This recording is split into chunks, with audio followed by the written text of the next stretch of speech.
नमस्ते। आज का यह विश्लेषण एक ऐसे घटनाक्रम पर आधारित है जिसने पूरी दुनिया को चौंका दिया है। शनिवार की सुबह जैसे ही प्रधानमंत्री नरेंद्र मोदी 7 साल बाद पहली बार चीन की सरजमी पर कदम रखते हैं, उसी पल दुनिया के 3 बड़े देशों अमेरिका, पाकिस्तान और तुर्की में खलबली मच जाती है।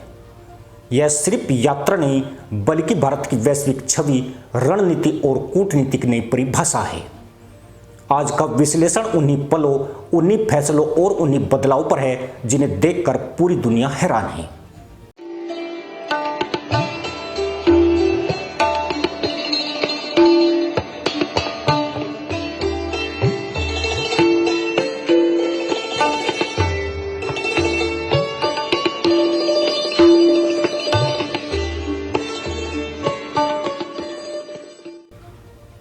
चलिए शुरुआत करते हैं आज के विश्लेषण से, जिसमें भारत ने एक बार फिर साबित कर दिया, कदम जहां रखते हैं उसका असर पूरी दुनिया पर होता है।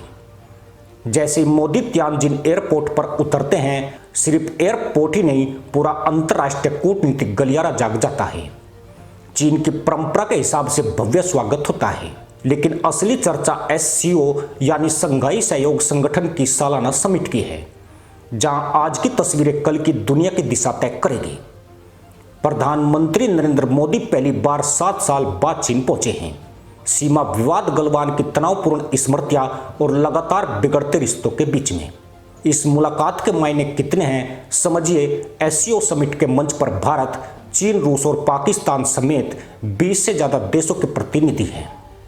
बगल में बैठा हर देश, हर नेता ये समझ रहा है कि मोदी की एक मुलाकात, एक बयान से विश्व राजनीति की नई फिजा बन सकती है। सबसे पहले अमेरिका पर असर देखिए। बीते कुछ दिनों में अमेरिका ने भारत पर व्यापारिक दबाव बढ़ाने की कोशिश की है। राष्ट्रपति ट्रंप ने 50% टैरिफ लगाते हुए भारत को झुकाने की रणनीति अपनाई है, लेकिन मोदी चीन पहुंचे और खुलकर दुनिया को संदेश दिया, भारत अब न तो अमेरिका पर निर्भर है और न चीन का पिछलग्गू है। इस संदेश ने वाशिंगटन DC में खलबली मचा दी। चीनी सोशल मीडिया और अमेरिकी न्यूज आउटलेट्स तक ने मॉडर्न इंडिया की डिप्लोमेटिक इंडिपेंडेंस को लेकर लंबा कवरेज किया। अब पाकिस्तान SCO जैसे मंच पर, जहां भारत, चीन और रूस एक साथ खड़े हैं, पाकिस्तान के पास बोलने और सुनने के लिए कुछ बचा ही नहीं है। पाकिस्तान की कूटनीतिक हैसियत कमजोर हो चुकी है और भारत ब्लॉक की हर मुस्कुराहट उसके लिए बेचैनी लेकर आती है। इसी सीन में तुर्की भी खपा है, क्योंकि भारत और जापान के बीच बड़ी डील की खबरें इंटरनेशनल सर्किट में घूम रही है, जिससे क्षेत्रीय समीकरण पूरी तरह बदल गए हैं। मोदी की चीनी समिट ने न सिर्फ 2 विरोधी देशों की दूरियां घटाई, बल्कि पूरी तरह से ग्लोबल पावर बैलेंस पलट दिया। भारत ने रूस से सस्ता तेल मंगाना जारी रखा, अमेरिका की नाराजगी झेली और चीन के साथ विश्वास बहाली की राह चुनी। भारत अपने किसानों के, पशुपालकों के और मछुआरे भाई बहनों के हितों के साथ कभी भी समझौता नहीं करेगा।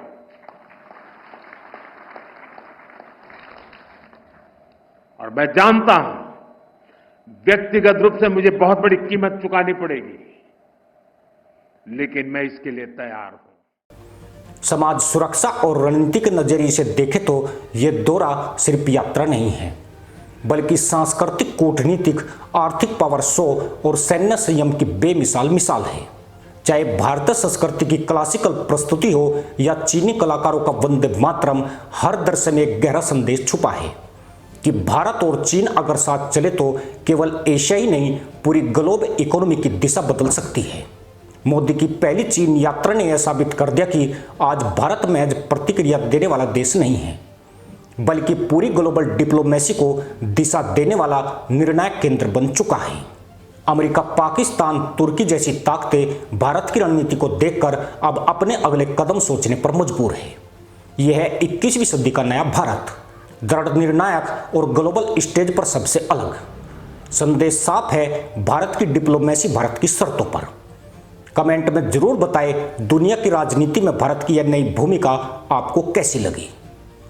इसी के साथ अनुमति दोस्तों, जय हिंद, वंदे मातरम।